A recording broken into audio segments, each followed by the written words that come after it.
All right, so today in mediumship, we're going to ask our guides some question and discuss it. We're going to start with the question. Our guides were interested in us exploring why are we blocked to asking questions to our guides on a regular basis. They want us to discuss, like, why is it that we don't ask our guides questions day to day, hour to hour? What do you feel that is for yourself?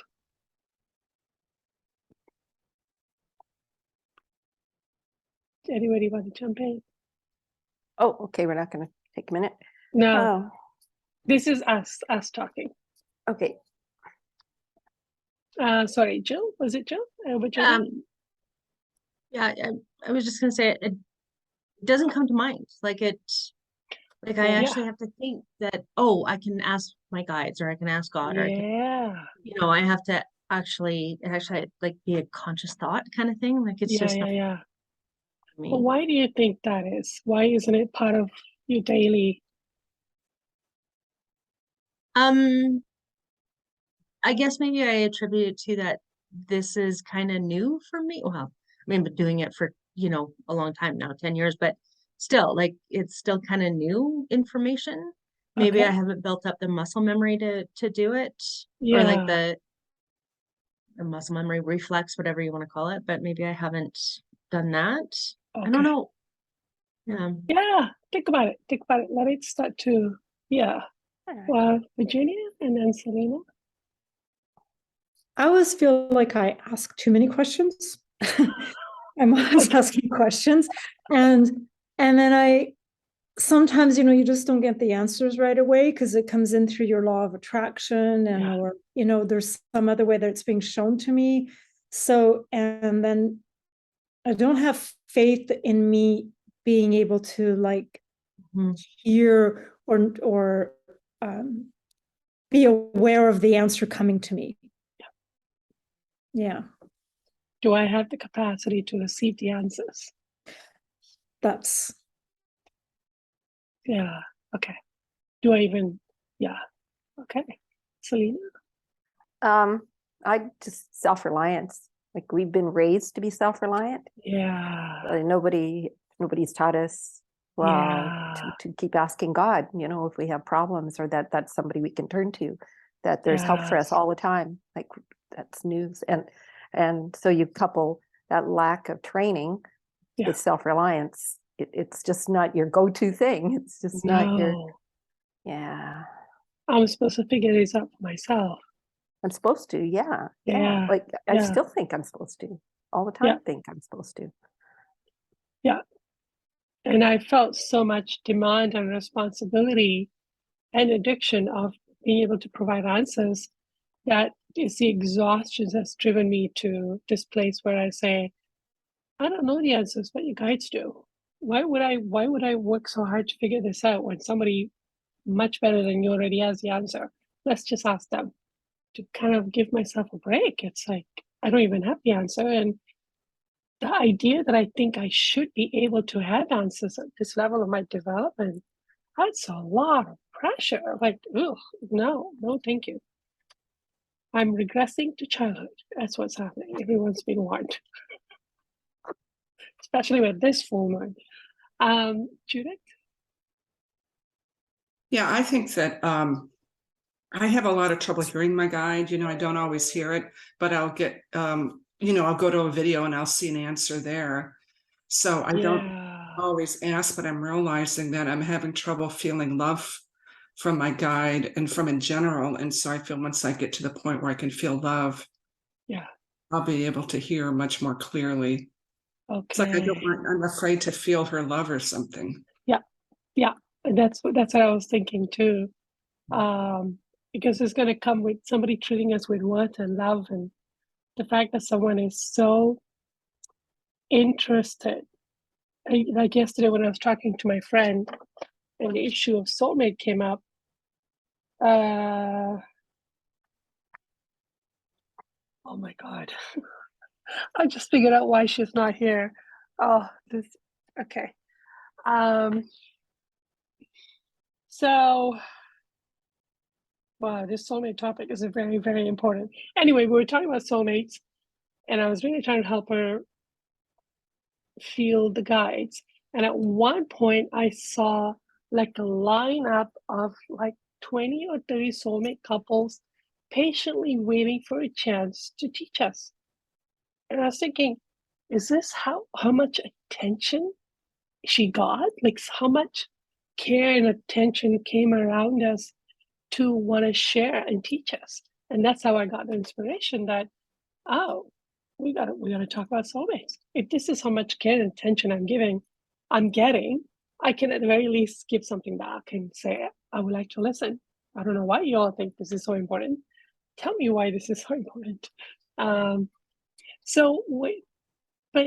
it took me an hour and a half to be able to see how much attention we were getting, how much care we were getting. So what is going to get triggered? We get angry that we get no words and no attention and nobody and this and that, and yet it's right there in front of us, and it must trigger grief. Yeah. So I like all these answers. Like it will trigger feelings of love, but we're not done being angry that we weren't loved. So it'll make a liar out of us. Yeah. Okay, so we can ask our guides. You could ask your guides, why am I blocked to asking you questions all the time? And then you can ask your guides, what do you want me to do about it? What would you like me to do about my blocks, or how to do more conversations? Maybe they'll give you some tips on ways in which you can access or remember to ask questions. So let's do that and we'll come back. So 2 questions, eh? Am I clear? I'm really not doing well right now. I showed up. That's all I got to offer today. Okay. Can you repeat those 2 questions? Yes. One is asking our guides, what do they feel, why we're blocked to asking them questions on a regular basis? And 2, what would you like me to do about it?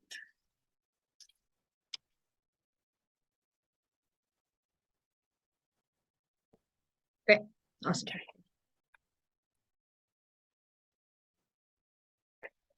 So what kind of answers did we get to the questions?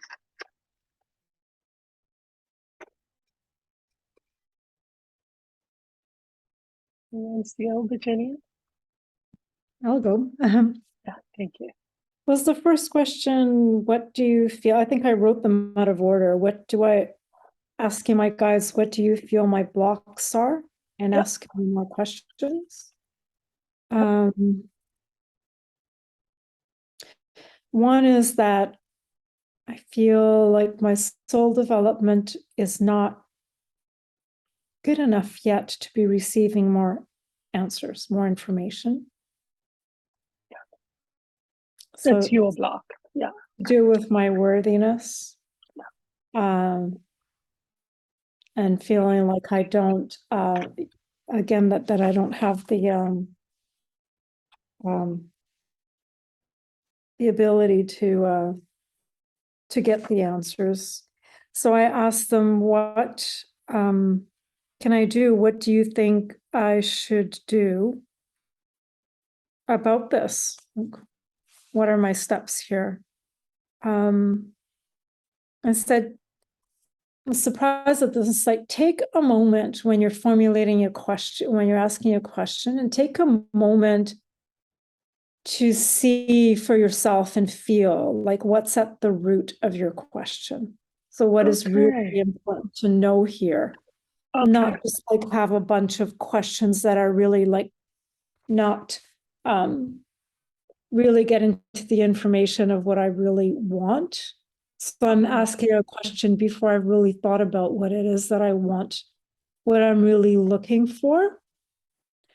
And also that I just keep experimenting and asking. Okay. That's a really good, like they're refining what you're already doing. Yeah, I was That's surprised with awesome. that. And I'm thinking, yeah, sometimes I'm kind of all over the place. So I need to ground myself and see exactly what it is that I really want to know, what's important here, Yeah, you know. yeah. Because that's the emotional openness in your soul as to what you're really asking in your soul. And therefore, that's the open space in which the answer can come through. Yesterday, I was going on and on about some chatter to God.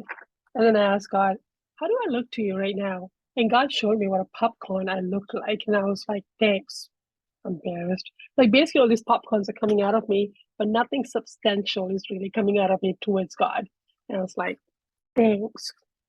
That's embarrassing. But it was interesting to see that those were just my anxieties coming out, but the heart wasn't there yet.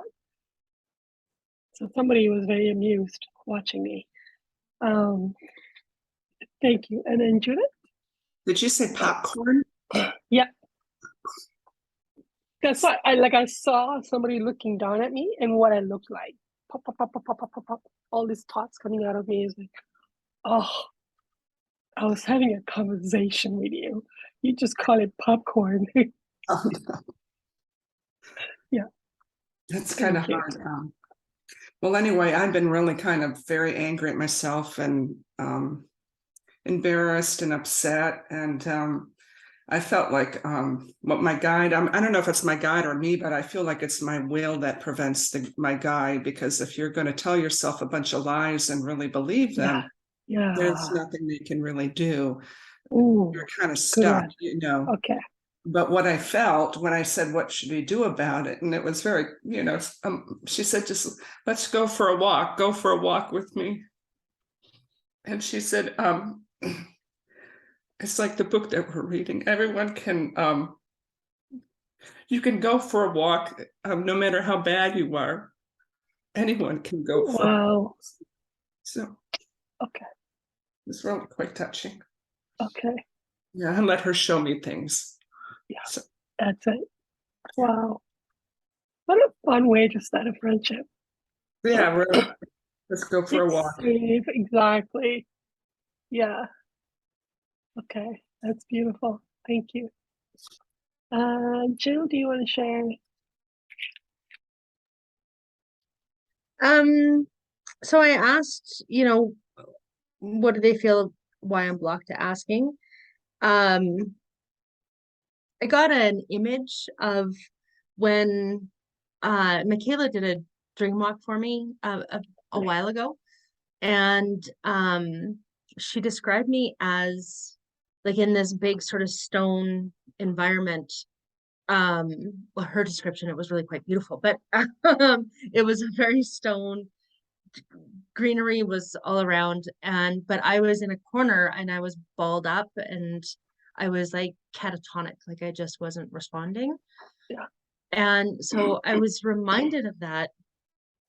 And so I'm very closed off to them. Like Okay. I'm shut in. Like I'm just like, no, I don't want to see that you're there. I don't want to see that you help me. And so I asked, kind of led into the second question, but then I asked why. Like, why am I so closed off to you? Why am Yeah. I like what is it that I'm can't open up to the possibility of you helping me or you being there for me to ask questions to, for your assistance and everything else. And I got into that there was something around receiving help. And I like feeling into that, I know that I'm very resistant to Like or what resistant Selena to said. somebody to help me. Like Yeah. I very reluctantly ask for help. There's there's so much there about help, just around that one word. So I got into a little bit of it, but I'm gonna have to spend some more time because help, like me getting help makes me very, very uncomfortable. So why that is, and immediately me being weak and vulnerable kind of came up. So, yeah, Like Selena said, self-reliance. self-reliant. Yeah, like I can't. And actually, it was interesting that I was going to say that I was asking God about that today. Like, what is the difference between self-reliant and God-reliant? Like, Nice. how do we do that? How do we step out of being self-reliant and go into God-reliant without giving up ourselves? Like so I'm battling with that. So yeah, I think it's all in around there. It's a big muddled mess right at the moment, but that's where I've got to sit. Thank you. Selena, do you want to share? I don't know if you blocked you guys. Are you blocked you guys? Who, me? Yeah. Not most of the time. Okay. Okay. So just not block as much as resistant, maybe sometimes. Okay. Like, yeah. So just, and that's kind of my answer, is just faith that we'll find a way, even if it's to help you see that the question isn't loving or isn't really the question. You know, Okay. like what you're really feeling isn't coming through, like you're fabricating a question, kind of like your popcorn, right? Yeah. And you're fooling yourself about what you really want, or you don't like the answer. Yeah. Although, I often don't like the answer. No. I have to tell you. I know. I do nothing about it. Yeah. So, but they often keep answering me anyway. Yeah. And I feel kind of sheepish sometimes about that because I don't listen very well. Okay. Yeah. What do you want me to do about my blocks? Build a habit, keep asking without judging the question or expecting the answer in a nice, neat package. Expect the unexpected. That was a good one.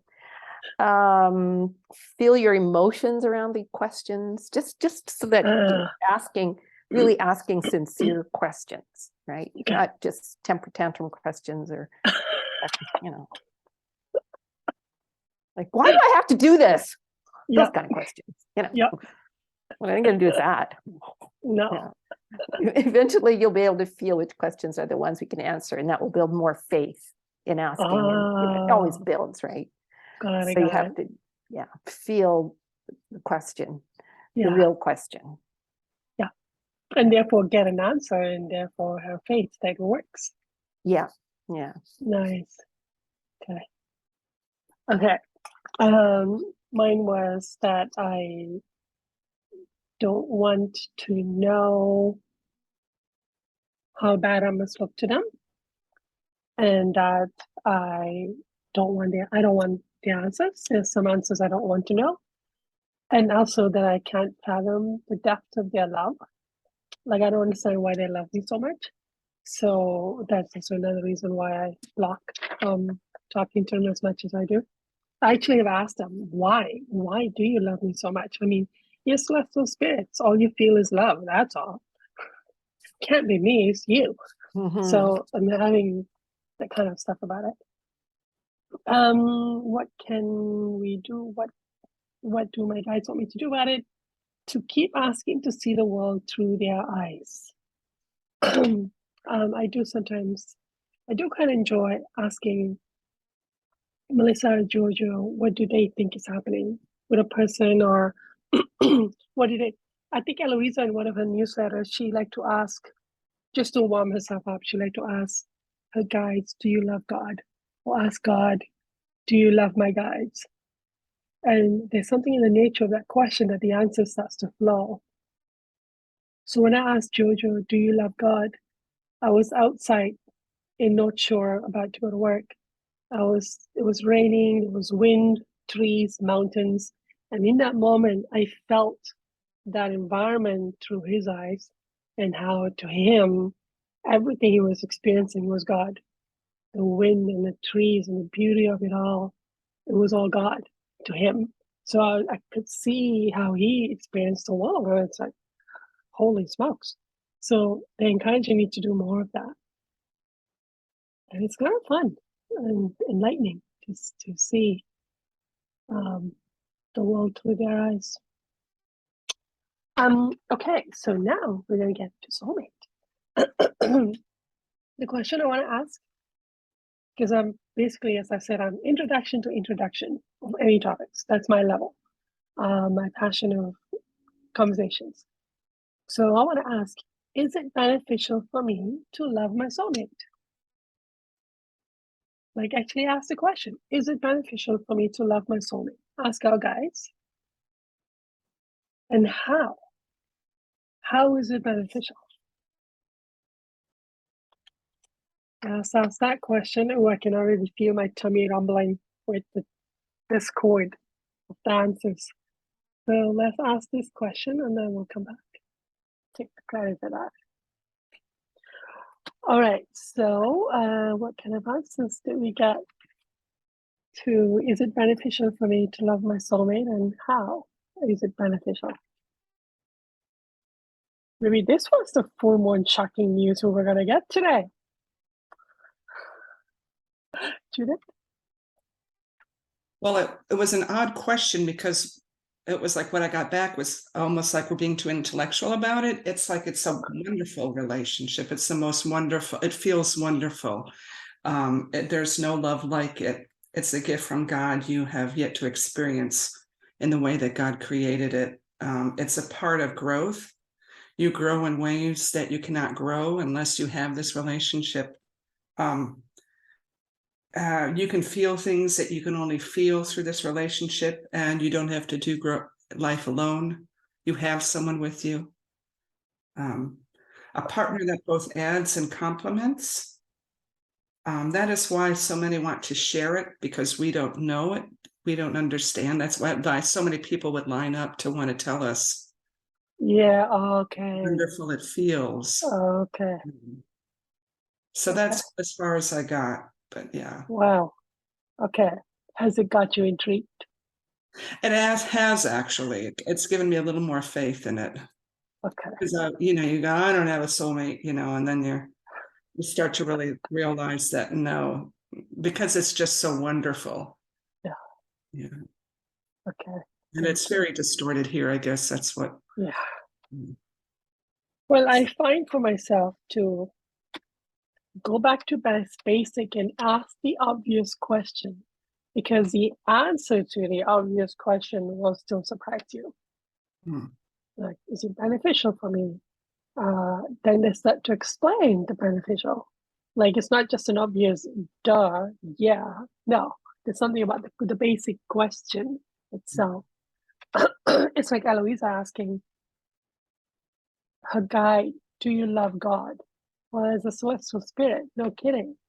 But there's something about the nature of the question and the answer that comes true that has opened my world. And then when I ask God, do you love my guide? Oh, boy, that is like, now you're getting God's feelings of why he or she love the guides. That you start to really get your wheels turning. Yeah. So the simple question is the best. Would God love your guide more than God would love you? Oh, never. But Yeah. hey, go ask, go find out.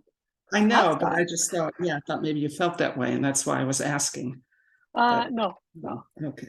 But I don't want to feel Yeah. that answer. Actually, Oh, I have been asking God, why do you love me? Convince me, please. Why? Why? I need to know. I don't understand. And that probably be part of the discovery about my words, maybe. But I've actually been asking. I need to feel why you love me. I can't just, I don't understand. I'm confused. There's a blank space in my head. Yeah. Thank you. Who's next? Selena.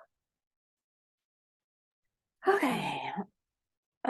Is it beneficial for me to love my soulmate? So you have to start with a desire to love your soulmate, because you can't just say I love my soulmate and it'll just happen. So then you work in that.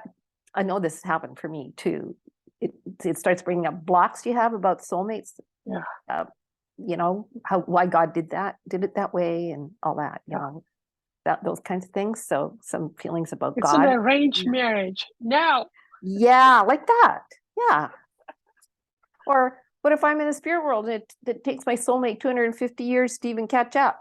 what am I Yeah. supposed to do in the meantime? Yeah. Or I'm 250 years behind them, or whatever, Yeah. Okay. So, but the benefit is once you really get to a point where you really truly desire to love your soulmate, is how much more you love God. As like you have to love God more to get to there. So you're going to Wow. start feeling more joy about God too. Like they kind of Okay. come together. They're not separate. Wow. Yeah. There must be a reason why by the time you get to the fifth sphere, it doesn't matter how you got there, you start to wonder about the other. Like Yes. fifth Yeah. sphere, and you Like at the if you're very on least the you start path, to wonder. Yeah. like that, because people who aren't, they're in the sixth sphere and they The have natural no love. idea Right. about soulmates. They aren't attracting it. They don't want it. They don't even know Right. they don't even really care about having a partner anymore. It's not a Right. thing. Yeah. Okay. Wow. So you can't see the benefit of it until you see God's goodness in it. Ooh. That's kind of where I got to get to. So part Okay. of the benefit is just simply feeling more love for God. And then you can, and then how is it beneficial? And then it brings you closer to God, and then you have more joy. It's like your soulmate's like this living manifestation of God. Like you don't Wow. see God, but you have your soulmate, which is a representation. Like it's like a way of Wow. having God with you, sort of. Wow. Holy. Yeah. Okay. It's about Okay. the closest thing he's got to actually being with God, which nobody has so far. Actually been in the physical presence of God, right? Yeah. So that's kind of the closest thing. Next thing. Okay. Thank you. All right. Virginia, what'd you get there? You're very thoughtful looking. Yeah, this was difficult questions. Okay. The first one, is it beneficial for me to love my soulmate? I knew it was yes. That's an intellectual answer, really. But then when I really started to feel it, it's more like this is my soul, part of my soul. So I'm rejecting a part of me, of my soul,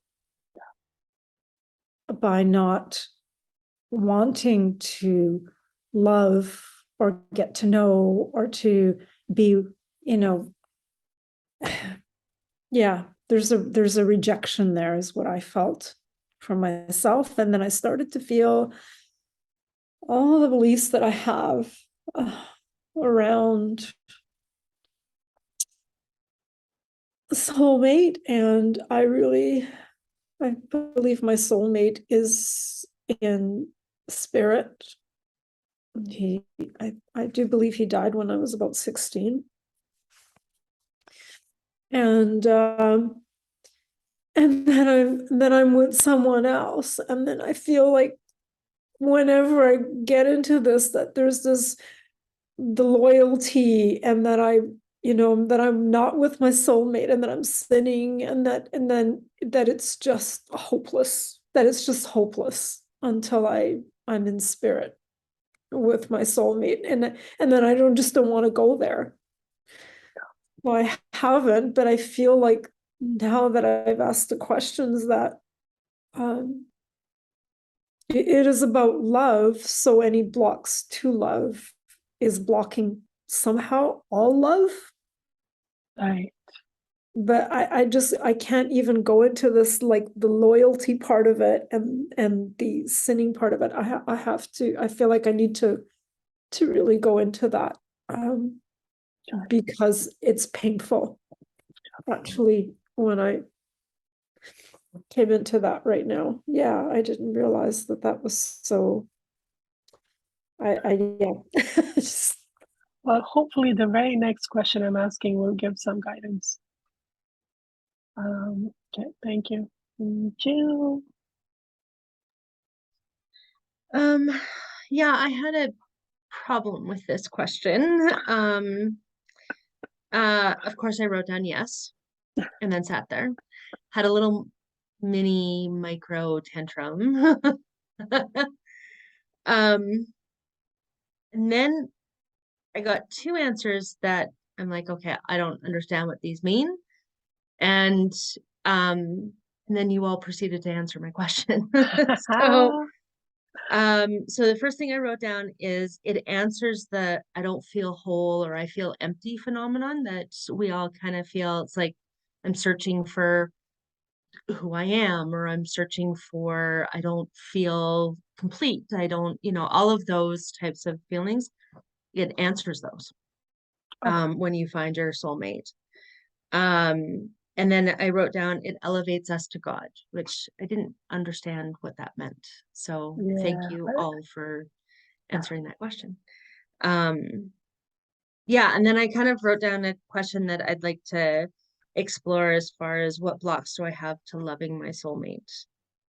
I don't know if that is part of that or what, but I'll, just kind of explore that. So, which is kind of what Virginia just went into. So, I had a feeling that even asking this basic question was going to be triggering enough. I don't need to ask all the other deeper questions. My answer was,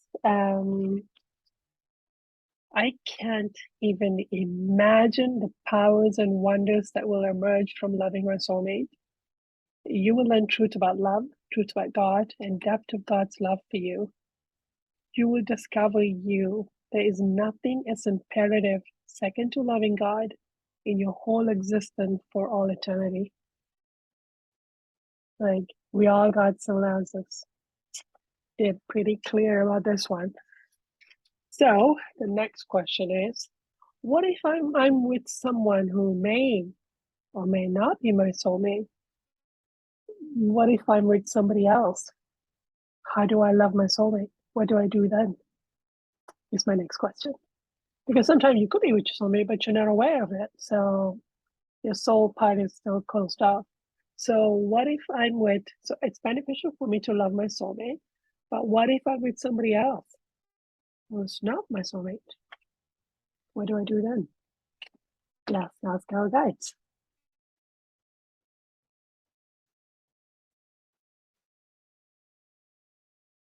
Okay. So for myself, the way I asked the question, I had a dream this morning that I was having sex with a Hollywood actor. Oh my God. So the way I asked the question was, what if Which I'm one? sexually projected? I will never tell, ever. And nobody will be able to guess because, Anyway, so I asked, what if I'm sexually projecting at other men or having sex with other men in my sleep state? How do I love my soulmate if that's happening for me? So that was how I worded my question because it made sense for my situation. Yeah. So who wants to start? Judith, do you want to start? Okay, I was telling myself I should let other people talk first, but since you asked, I just it was an odd question too, because it's like I don't know, like I'm not in this place to know whether or not the person is my soulmate. Exactly. So it's very possible you are with someone who is not your soulmate, but you don't know if they are or not. If you were positively certain they weren't, then you would obviously take loving steps. But I got relationships or learning grounds for behavior. Be aware of love from God's perspective and what you know. What I've learned over the years. Ask yourself if you're being loving. If not, ask yourself why. Focus on yourself and your growth. Why are you with this person? What are you wanting to get out of it? And all that. Yeah. That's what I got out of this. It's about learning to love. Even Yeah. if you're not with your soulmate, or if you don't know if you're with your soulmate, it's about learning to love. And asking yourself why you're with what you're getting from that person. Because there's someone I hang around with and I get something from that person that isn't really loving. And so that's why. Yeah. And could you learn to love that person while you're in it? Yeah, that's true. Yeah. And then as you grow and grow and grow, at some point, maybe you will just mutually drift off. Mm-hmm. Yeah. But you had an opportunity to learn to love them. Thank you. Who's next? Jill. I got a little intellectual with this one, so Sorry. bear with me.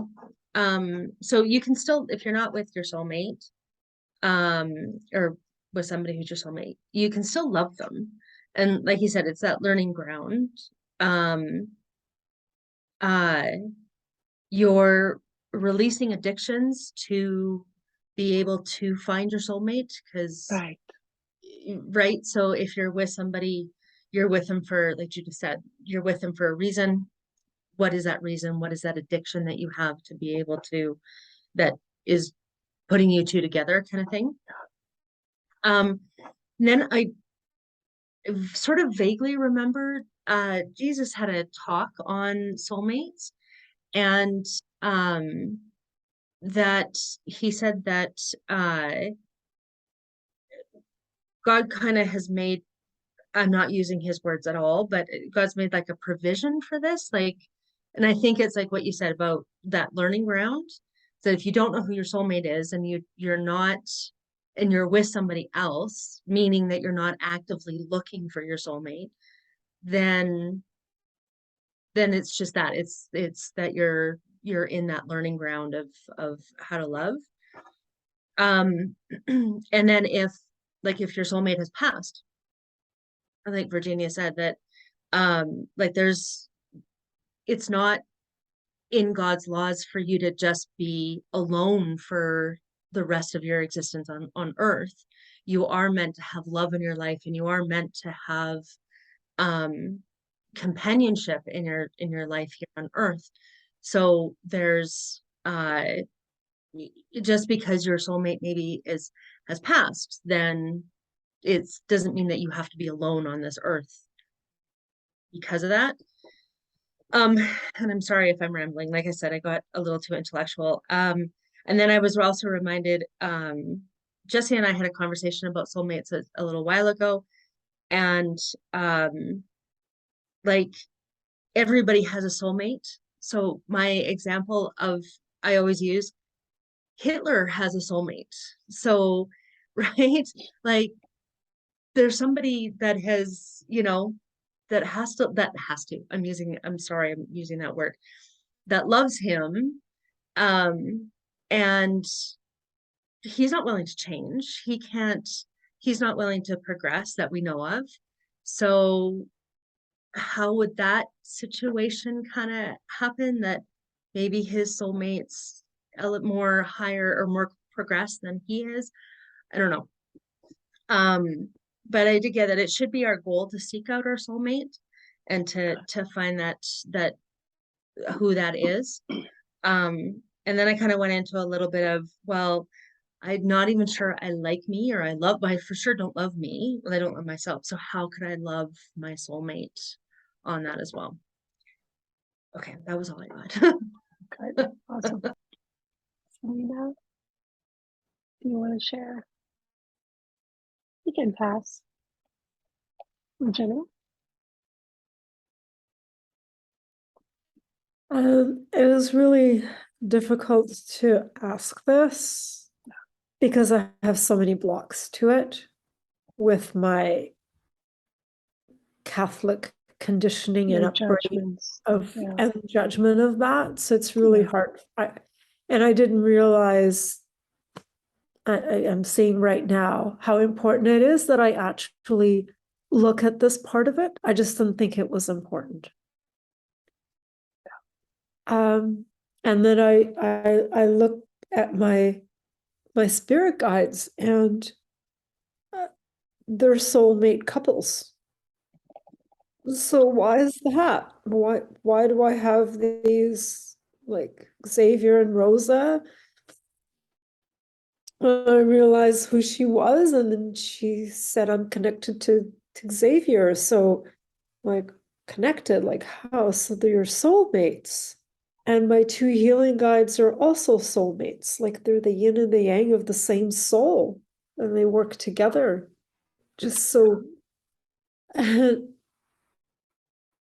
so this energy is around me, but I'm blocking it and not wanting to explore what it is for me, because I feel it's hopeless. while I'm on Earth. So, yeah, yeah.